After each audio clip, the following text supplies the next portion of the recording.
Okay, great. Okay, welcome, welcome, welcome. Sorry, guys, I'm trying to get my camera right. Okay, sorry for the inconvenience. All right, welcome into the room once again with a special agenda. And we will be discussing today something that many parents who have children that are on the spectrum experience for them and with them as your children are experiencing it. And it's one of the most painful things that, as a parent, you will have to watch. And it is your children's personal struggle as they're developing and growing in that balance of developing friendships. Oftentimes, because they're our children and we love them a great deal, we want to keep them safe, but we also want to protect them. Um, and there is a difference. There is, because protection is you want to cover them. Keeping them safe means you don't want anything bad to happen to them, but you want to allow life to happen. But when you have children that are on the spectrum, your anxiety is a little bit higher than other people's. But we have to be more cautious in that we are not putting ourselves in a position, in our family and our children, in a position where we are isolating them unintentionally. As a parent, I found that as people started to ask the questions that I could not answer in the very beginning of my daughter's diagnosis, um, you begin to retreat. And people around you begin to retreat in some ways. One, because of their own personal lack of understanding of how to address your family situation and your children and what's going on with them, and how to for your relationship to move forward and them to be okay within it, and them not to be an awkward situation, which there are going to be times where it is. For us, I think the more awkward moments were as strangers, sometimes family members, would come up and ask questions about their development, and I had no answers, as a child would try to interact with my daughter. I did not know how to have that happen in a way in which um, everybody was upset.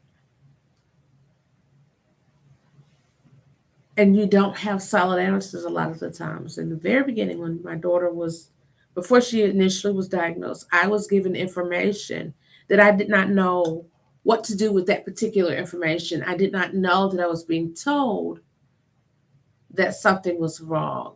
Because oftentimes, as parents, because we want things to go well all the time, we overlook what other people see, or we try to minimize it. For her, her daycare provider, who had a degree in childcare, and also, I found out much later, also had her PhD, but she did not have um, a degree in which she could diagnose my child. She could just inform me that she needed um, to be assessed. And at the time, I did not realize she was gently walking around it without directly telling me, take her. And at one point, when she realized, okay, she didn't get it, take her so that you can get her looked at, so that you can see what's possibly going wrong. Because they can't say something's wrong, but they can say, I think it would be in her best interest if we check this out so we could see how we can get her to where the other children are. She started to tell me things like she wasn't interacting with the other children, even when they were aggressive. Most children's response would be, if someone snatched a toy from them, to cry or defend themselves. And my daughter was doing neither. So what was happening was she would back away because she did not know another response. What other children ordinarily would do, or they would tell, because she was at the age where she should have started at least, if not, had her vocabulary wouldn't be high. It would be enough to inform someone that something had happened, that someone had taken something, someone had hurt them. There were cries, at the very least, pointing at the person and the thing that had occurred. Someone took their toy. So they normally other children would cry and at least point or take the toy back. None of those things were occurring. And by the time that I assessed from what she told me that I needed to do something about this, my husband and I needed to move forward and start looking into it. So she told me who to have my daughter looked at. And another friend who had had their child diagnosed realized I wasn't moving seemingly fast enough.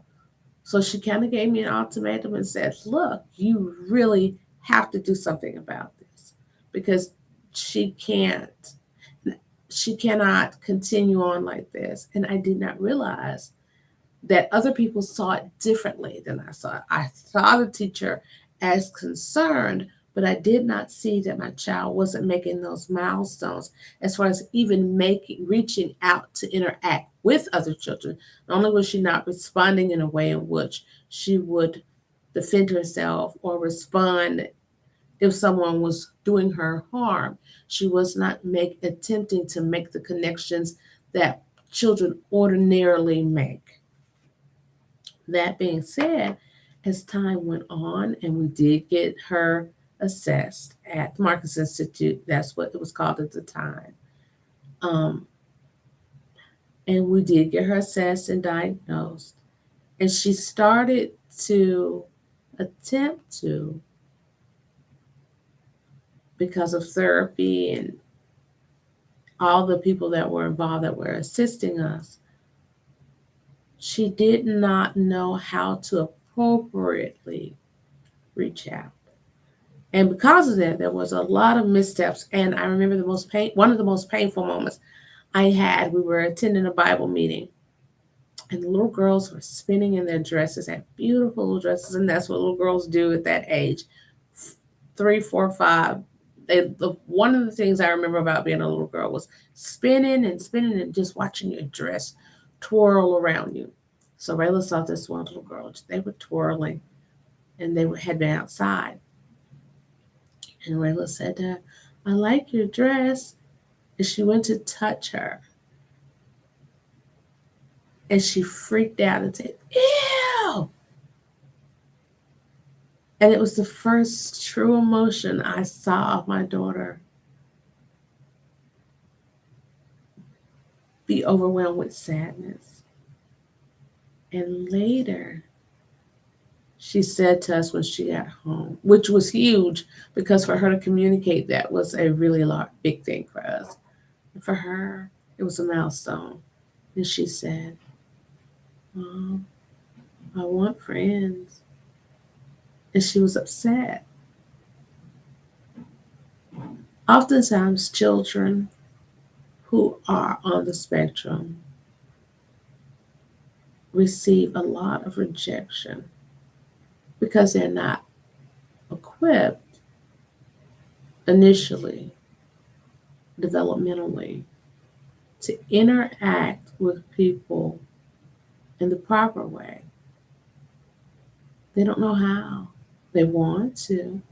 And at some point, those who don't naturally do it, even those that do naturally do it, they retreat because they're not sure of what to do, and the interaction gets to be overwhelming to constantly get that rejection. And many already have a fear of it. Some never attempt to. When it takes so much effort, it's important to find out how to help them. And then there are times when, because of their cognitive issues, they don't know who to say. So oftentimes they get beat up a lot because there are people who enjoy giving them a difficult time. They're unaware of how to get out of those particular situations. And in many cases, they are happy to receive any attention and seeming acceptance that they would receive. So, anyone that would attempt to be their friend, attempt to take the time to talk to them, they're not clear that those people are dangerous unless they physically harm them. And even in those particular situations, they aren't clear how to get out of it.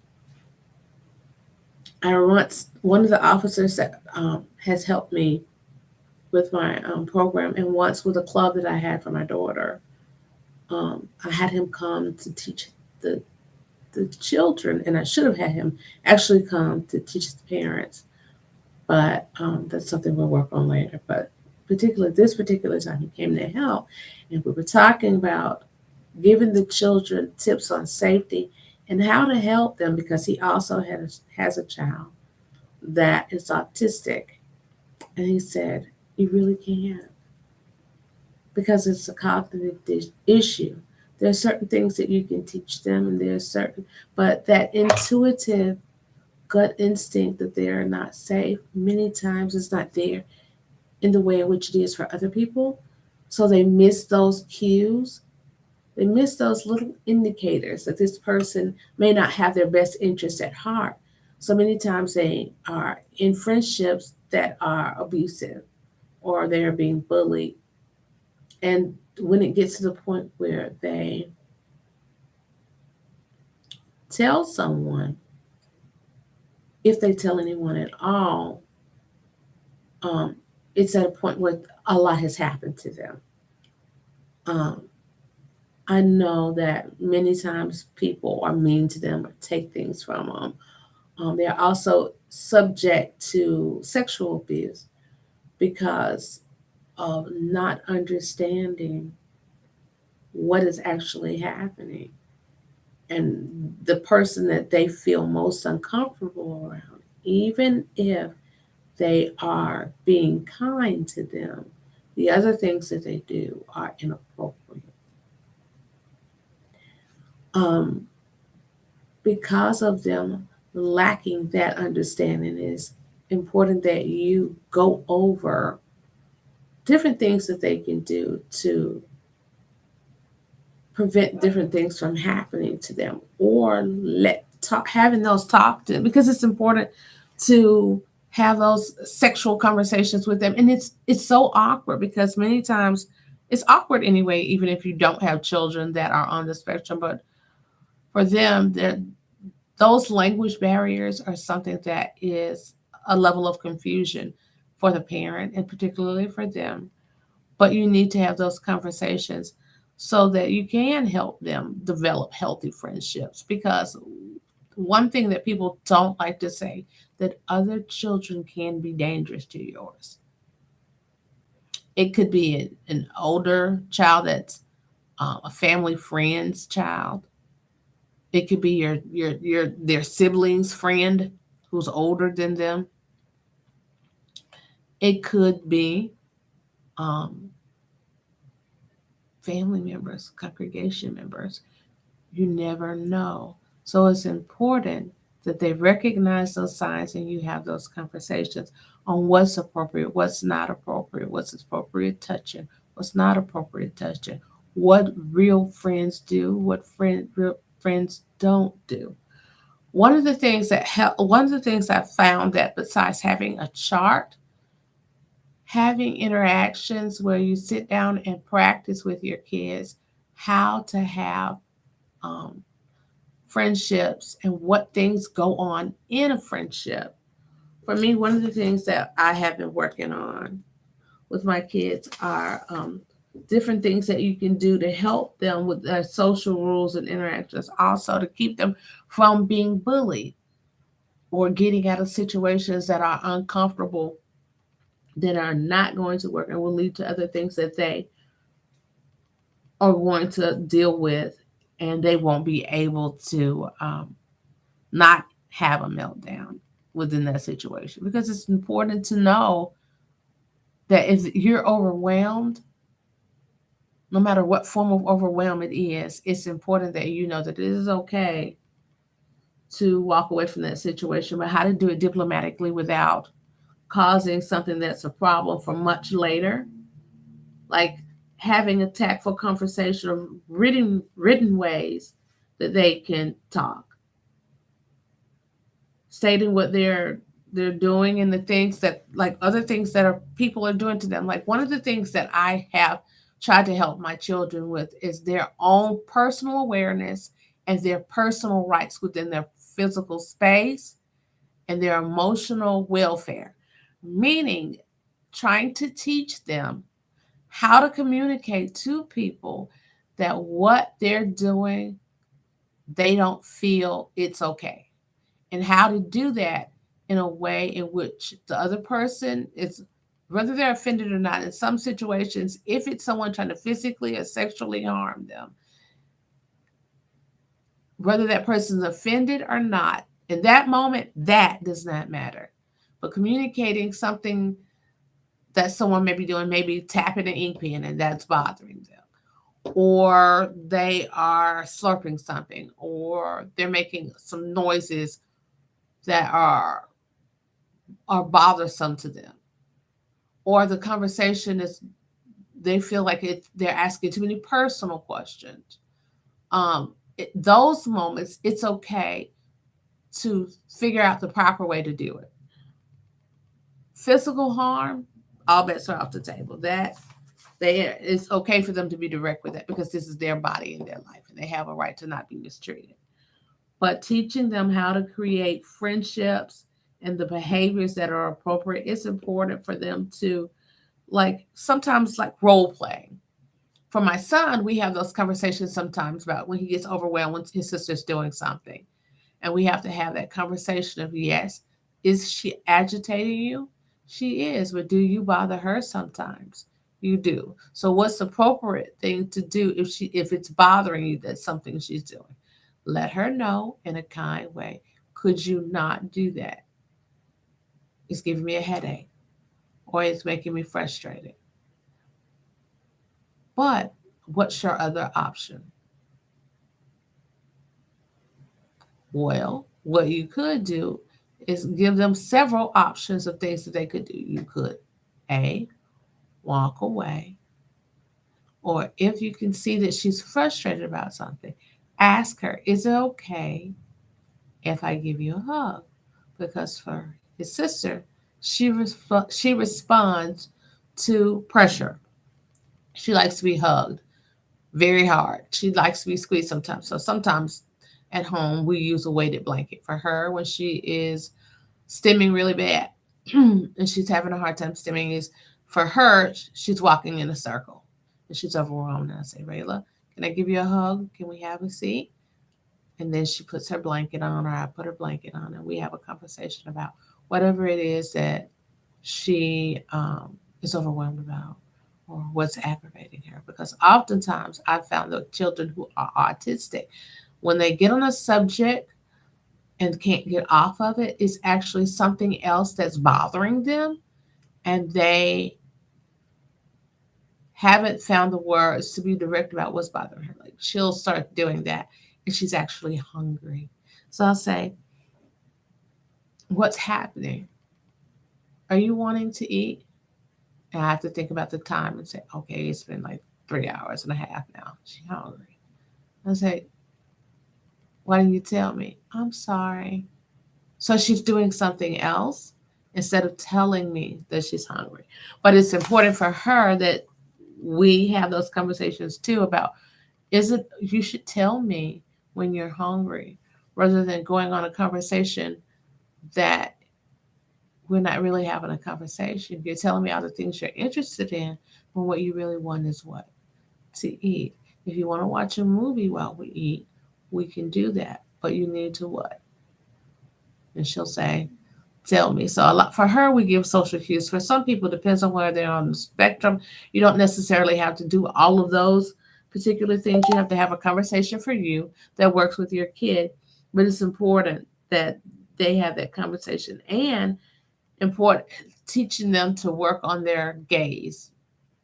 For some people, they have a hard time having a conversation. That's one of the symptoms of or signs of being autistic, that they don't generally maintain eye contact with you entirely through a conversation. Like they may start, but at some point they're talking to you and they're not looking at you anymore. And it's not necessarily because they are doing something else that requires that they have to not look at you and do it, like drive. I've had to explain to my children on numerous occasions that unless you want to have a really bad wreck, I cannot watch your video with you. You can't show me things while I drive, because I can't keep my eyes on the road and maintain proper and safe operation of this car. Unless you want to go to the hospital, I don't know how this will go, whether we'll make it or not. So, and they go, do you want to have an accident? No. And then they realize, like, okay, we'll have this conversation. I'll look at this when. So they have, and one of the other things that they work on, and you have to help your child who's on the spectrum, because many of them also have ADHD. So one of the things they have to learn too is that not to interrupt people or overtalk people. I found that I overtalk people, and I've had to go, I'm interrupting them. I need to stop, because it feels like you're in a conversation competition and everybody's not able to have that interchange where everybody knows, kind of like skating, knowing when you can cut in front of the other person or not. Y'all making a movement where it's kind of a fine dance, and conversation and communication is that fine dance where you have that interchange. Some people cannot, even not on the spectrum, have a conversation where they understand where they can interrupt. So they expect either for you to talk, and there's no exchange, and then they just talk without interruption. To me, that's not a conversation. I like an interchange where I say something and then we make that connection. We do that kind of that tango. But for people who are on the spectrum, it's a little more difficult. So it's really important that you help them find the social skills to have those conversations so that they can develop friendships, how to ask questions, how to show interest in what the other individuals are talking about. For my kids, we have had to have those conversations where we say, okay, someone else is talking. You want to talk about what you want to talk about, but you also have to share a part of the conversation that they're having, particularly if it's a group. If it's a group of individuals, it is not necessarily reasonable to just interject into their conversation. You just interrupted. And when you interrupt, you're not talking about what they're talking about. So you want essentially for them to change their conversation to what you want to talk about. In order to have friends, you have to share interests in what they're interested in. So we've had those conversations and role play where you have a conversation or pretend with their sibling or their mate or a family member or a friend where they have a conversation, someone's having a conversation, and allow them to interrupt, but show them how to interrupt appropriately. And if you're having a conversation on the phone or business conversation, which is something that we constantly have those moments where no one is understanding, that we need to wait our turn. I have to tell my daughter that all the time because she'll wait, and my mom always thinks that I love my mom. She's like, well, she needs your attention and time. I said, I've been with her for 3 hours talking to her. That's not it. She wants something else, or she's interested in something else, and she's learning now to say, may I say hi? You can say hi and ask them about their day, ask them about how they're doing, because that's how conversation is supposed to work. And then you tell them about your interests, later. That's what turn taking is. And also, for me, this is anxiety building because I'm a little bit of a perfectionist about certain things, and if it doesn't go well, I'll be in a bad mood later. But having social events, hosting them at your house so that it allows an environment where your child is comfortable and they have friends over, and then host those events regularly, inviting people in. And for me, it's so hard because of having had past negative events or experiences, I'll say. Um, it became slightly difficult for me to open myself up and to open my child up. And because of that, I cocooned her in such a way that she could not blossom well enough to come out to be a butterfly. Because at some point, I thought I was cocooning her so she could become a butterfly, but instead, you just trap them and you trap yourself. And that's kind of what's happened a little bit for me and other parents, because having children that have developmental issues is a very lonely experience a lot because you have a very busy schedule. Most people have to work. There's so much going on, and you want them to develop those normal behaviors. And sometimes that doesn't happen in the manner in which you expect it to happen, and get overwhelmed and frustrated with dealing with having those questions and the things that don't seem to be happening in the manner and the time frame that they should, and you just feel frustrated. And so you kind of back off. But by doing that, you don't allow what normal can happen to happen, what wonderful and beautiful that can happen to happen. And for me, I'm still working, and we are in development of wanting to form, starting to form um, a group or several groups of different age groups. I call it my life walk, where we will meet up at Dallas Library. And for those that can, and we will, with other parents who have children that have delays, no matter what those mental or physical limitations or disabilities are, and we will walk and talk and communicate our different experiences. Walking is a form of therapy, all forms of exercise are. But having people around you who share some life experiences, and it also allows your children to interact with their peers in a way in which they can see someone that they identify with, that they can share their own life experiences with, that they can have their own personal support groups, their and share their different weaknesses and strengths, and they can form their own bonds in a more holistic and natural way. That is something that we want to do. So it's important that you do host different things. Well, we're going to start doing this for the other parents, not just my kid, but other kids and parents who are in the area, because there are some ASD support groups. There are quite a few, but getting to one that works for you, sometimes scheduling and everything that you have going on in your life makes it difficult. Also, it's important to let your family members know what's going on so you can include them too. Because sometimes you're closer to people on the outside of your family than you are on the inside. Recently, this Sunday,